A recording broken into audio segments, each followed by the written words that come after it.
এই কদিনে আমাদের কাছে পরপর সার্জিক্যাল কেসগুলি আসছে, যার বেশিরভাগেরই ক্রিটিক্যাল কন্ডিশন থাকছে। এই বাচ্চাটিও সিউড়ি এসপি মোড় থেকে নিয়ে আসা।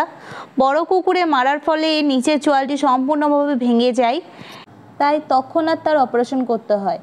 বাচ্চাটি যথেষ্ট ছোট। আমাদের গ্রুপ সদস্য বাপ্পাদিত্য চোয়ালটির অপারেশন করে। বর্তমানে বাচ্চাটির চোয়াল সুন্দরভাবে সেট হয়ে গিয়েছে, কিন্তু চোয়াল জুড়তে সময় লাগবে। ও আমাদেরই তত্ত্বাবধানে আছে, ওর চিকিৎসা এখনও চলছে। প্রত্যেক দিন ওকে লিকুইড খাবার এবং মেডিসিন দেওয়া হচ্ছে। আগের থেকে কিছুটা ভালো আছে, কিন্তু এই চোয়াল জুড়তে সময় লাগবে। এর পরবর্তী আপডেট অবশ্যই আপনাদের জানাবো। বাচ্চাটি বর্তমানে ফুর্তিতেই আছে, এমনি অনেকটাই ভালো, কিন্তু চোয়ালের ব্যাপার তো একটু সময় তো লাগবেই।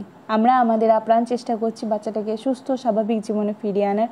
আপনারা প্রার্থনা করবেন আমাদের ভালোবাসা এবং আমাদের চেষ্টা যেন সফল হয়।